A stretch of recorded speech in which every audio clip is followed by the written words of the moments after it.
And we've got two really big changes that we've made over the last 18 months. And the first thing is that we've introduced a timeframes around following removals, about saying that really we've got for under 2s 6 months. So that beautiful expression that Janie used, kids can't live in the freezer. They can't wait for somebody who might take 5 years to address their issues. So we've actually got in the legislation 6 months for children under 2 and 2 years for children over 2. And the second thing we have is the hierarchy, the principles about first try and restore or preserve. Is there enough there that we can support? Secondly, kin. Is there somebody in this family network who's able to support and provide guardianship?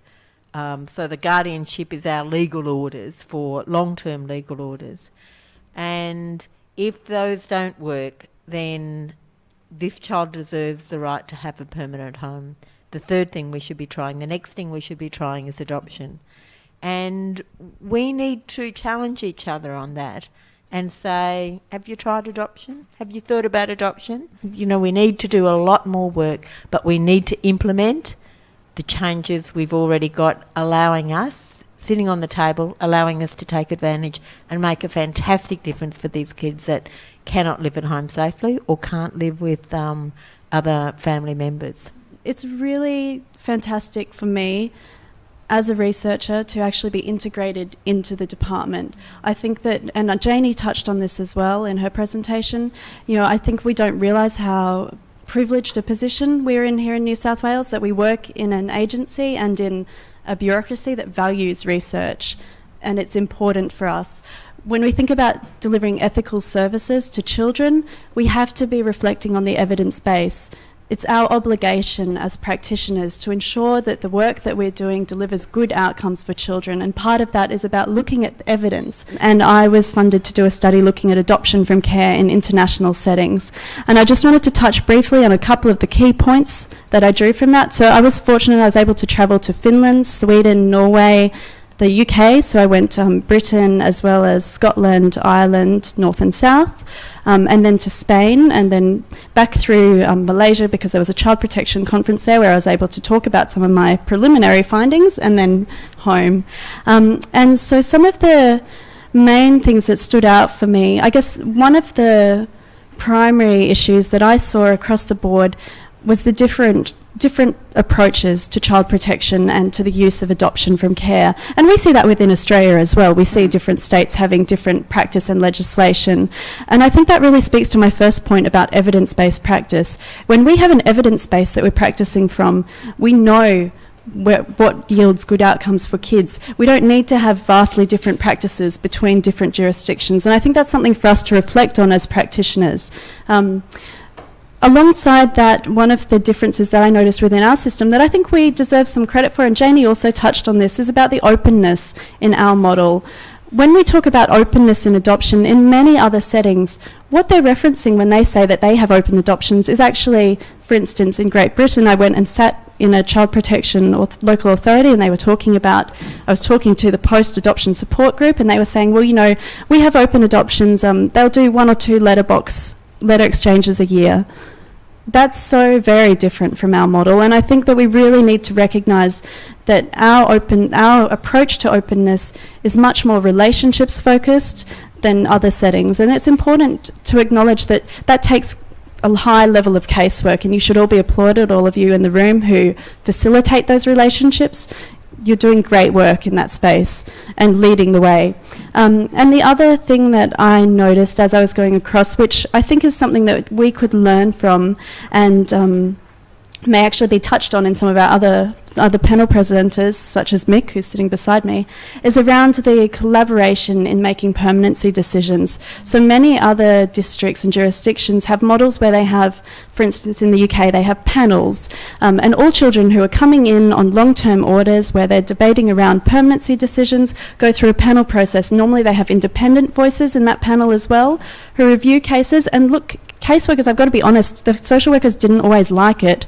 You know, it's intimidating and it takes time, and it can be seen as a bit of a roadblock. So there's benefits and, you know, there's pros and cons to any of these solutions. But I guess the benefit is that it allows people, it's not a single casework manager making a decision on this child's lives.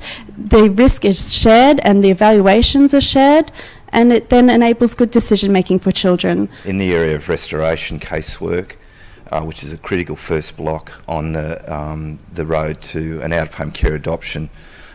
If we don't do that part of our practice well, we actually find that out-of-home care adoptions and even the earlier stage of guardianship becomes quite difficult because, for example, a guardianship order cannot be made without a clear, acceptable rationale around why restoration is not possible. Likewise, with an adoption, there would be great angst if it was discovered 5 years down the track that we hadn't really excluded restoration, or we hadn't found the father who we then found during an adoption process.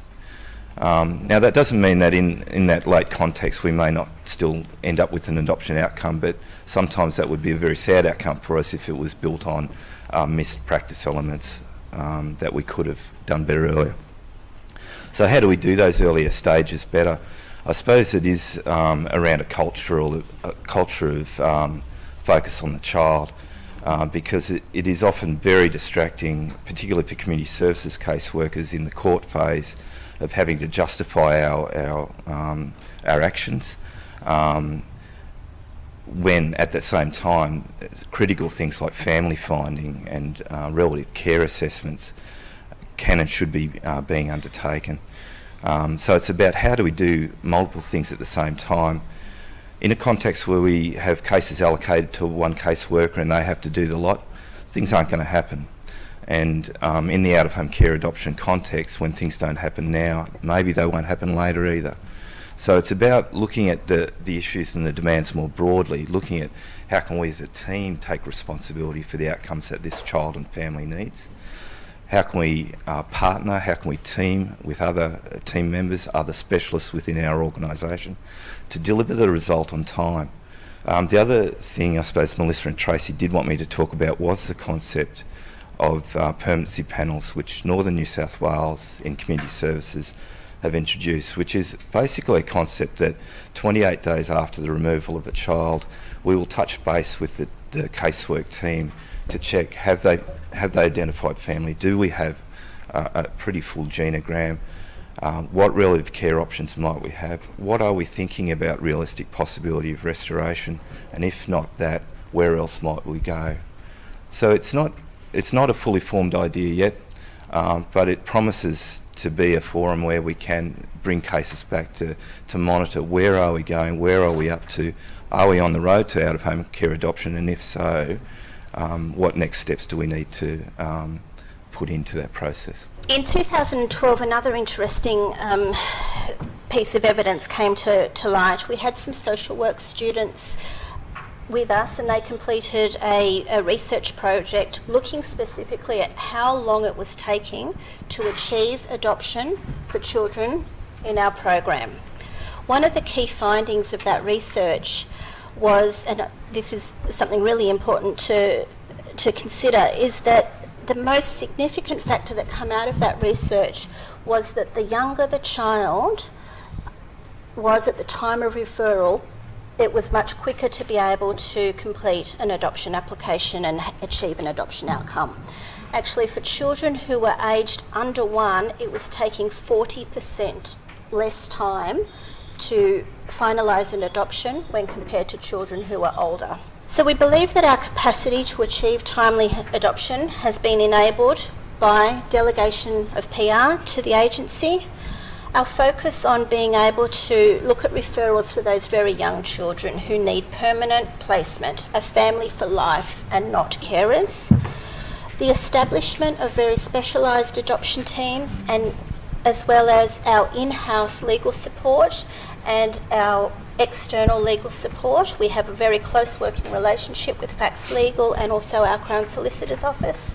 I wanted to talk about the 6 principles that are each have their own evidence base that underpin the care model. The model was developed by Martha Holden from Cornell University, and it's been a long time in development. And so briefly, and I was interested through the course of the day to see how much of the discussion can be linked back to these six principles of this model. So the first one is developmentally focused. It recognises our interventions must focus on enhancing the child's chances for normal development.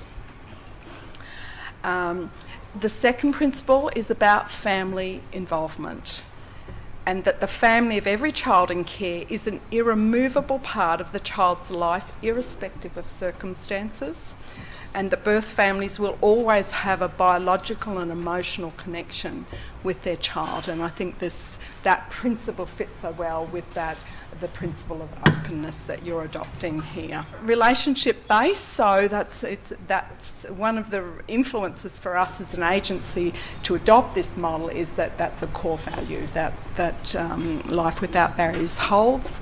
So it recognises it's critical for children to experience trusting relationships with adults, and nurturing care experiences and basic attachments are necessary for children to grow into healthy adulthood.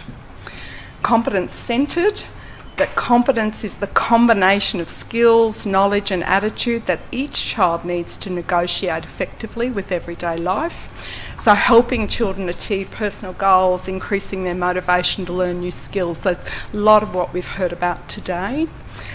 Trauma-informed, that research on trauma gives us an understanding of the impact of overwhelming stress and trauma on a child's development. And finally, in interest of time, ecologically orientated. So it's that continuous engagement in dynamic interactions with their environment is how children grow and develop. So look, currently, I'm talking from the Mid-North Coast, which is where I'm based. I'm based in our Port Macquarie office. So our Mid-North Coast programs, Port Macquarie and Coffs Harbour, we completed 2 adoptions in 2015. We have 1 currently at finalisation stage, and we're up to 17 matters at various stages of inquiry assessment. So within the space of 4 years, we've gone from this massive confusion to actually have some kind of focus as to where we're going. So how do we get here? Really simply, it was about gathering information and building our knowledge and our skills, not just in our workers, but in our carers as well. In a bit more depth, it's been about building relationships between our out-of-home care teams and our FACS regional adoption caseworkers. It's been about establishing some communication with the FACS adoption unit, about speaking to accredited agencies such as Bernardos and Catholic Care, and capitalising on every single opportunity that we could get to, every meeting, every forum. Over the past 2 years, I think I've been in and out of so many different bits and pieces, just so we could gather the information. And what we've done with that information is take it back to our team, look at our practice, talk about it in our team meetings, talk about it with our coordinators, our managers, and provide a central point for our workers to get access to resources and updated information, and have a focus point, within our own organisation. So yes, they knew they had their FACS adoption caseworker, but they also had a point with inside Uniting Care that they could come to if they needed to know anything. And if I didn't know it, I would certainly ask my FACS regional adoption caseworker, and mostly she would know it. But I have to say, what has really cemented some of the learning for our caseworkers, especially the Mid-North Coast, has been the involvement of the FACS regional adoption caseworkers, and our decision to engage a contracted adoption assessor, spit that out. And that has really sort of cemented some of that knowledge that I've spoken about and the resources that we gave them. But actually, the relationship with Sharon and Penny over there and Di Edwards, our workers were able to see it in practice. So it wasn't just a piece of paper with this is what you need to do. They were actually able to see it happening in front of them and know what that really looked like, know how to have those conversations with the birth parents, know how to do that with the carers, and know what to look for to see if a case could go to adoption assessment without saying, yes, it's stable, let's look at it. They would actually have more information as to what an appropriate assessment should look like. We'll also be launching a new website, which is quite important because members across New South Wales have asked us for a particular component of this website for a number of years. And it's the ability to use a website to post information and to blog, to share resources, and so we'll have all of that. And whereas before a person within your organisation would have accessed AQUA, you will all be able to log in as with your own login. So we're hoping that that will be a site of sharing and energetic conversation, and there'll be a member section blog, and then there'll be the resources where FACS and NGO staff can access the resources that are there.